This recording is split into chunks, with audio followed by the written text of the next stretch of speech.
Uh, kwa kipekee kwanza naomba nimpongeze ndugu yangu Juma. Harusi yake sio tu harusi, ila ametuheshimisha kama taifa.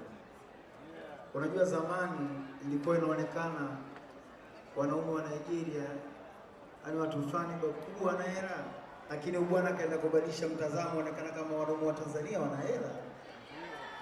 Yaani wanaume wa Tanzania tumekuadili kupitia hii harusi.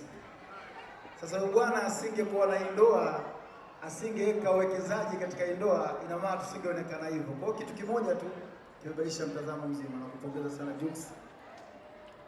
Lakini kwa kipekee kabisa ni washukuru, japo ni vitu kutoa neno, lakini sana maneno mengine na kwa binafsi, kuwashukuru vyombo vya habari, lakini Watanzania wenyewe. Hii harusi ya Jux wameibeba kwelikweli. Yaani tumuonesha kwamba huyu ni mtu wetu na hili ni letu na haliwezi kudondoka. Ukiangalia leo kwanza kwenye red carpet, ma celebrities wageni, yaani kama Marekani, kila mtu kaja kwa namna yake, lakini hayo yote yametokana na namna tunampenda ndugu yetu Jux, na watu wameamua kujitoa, watu wameingia mfukoni, wamevaa manguo yao ya gharama. Jux, watu wanakupenda sana. Mimi katika mambo ya ndoa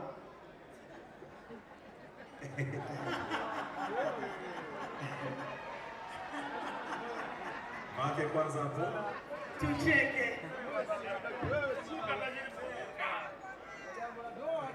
tunakuombea ndoa inshallah. Katika mambo ya ndoa siwezi kuwa mshauri sana, kwa sababu najua kama mnavyoelewa au vipi bwana. Lakini ndugu yangu, mimi nitakushauri tu kwamba binadamu yote mnapokaa kwa pamoja, kwa namna moja au nyingine, lazima itatokea kugharafiana, tutokea kwa kukwazana. Hiki binadamu inatokea. Sasa unapotokea kukwazana mwenzako, kumbuka mazuri yenu mlioanza nayo, kumbuka moyo wenu wa kupendana, kumbuka nia yenu njema. Na kama unavyojua wanawake hawa viumbe, wakati mwingine zakawa na hasira, wakaongea maneno ya kukwaza kweli kweli. Sasa mimi nakuomba ndugu yangu uvumilie, kwa sababu mimi na experience ndogo katika hilo. Nishapokea maneno mengi yenye hadha na namna nimedili nayo na matokeo yake na nafahamu. Sasa nikuombe bwana harusi uvumilivu, au bwana wewe unatuhakikisha sisi wote kwenye nchi kwamba uvumilivu, lakini Mwenyezi Mungu awajalie ndoa yenu ya heri, idumu, iwe na upendo, ikajibu. Tunasikia chini watu wanasema kuna mtoto tayari, na mtoto akawe kweli, akitoka awe na baraka, awe na maisha marefu. Mungu ampe hekima, upendo, talent kama wewe babake, awape nyota kama ni wazazi wake, awape maendeleo, akubalike na watu kama watu wanakubalika. Mimi sina mengi, nakushukuru sana. Asante kwa kutualika, asante kwa kutukutanisha pamoja. Leo pia tumekaa na celebrities tofauti, raha kwa kweli. Yaani as you speaking, jicho sio tu la Tanzania, sio tu Afrika, ulimwengu mzima jicho liko hapa, lakini imetokana na harusi ya huyu bwana. Ninakupongeza sana Juma Jux. Sorry.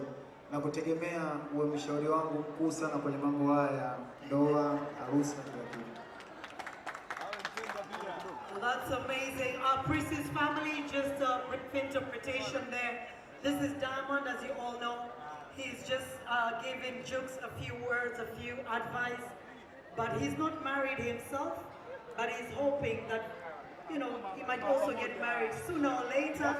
But he's just telling Jux that, you know, he has really respected us. Diamond,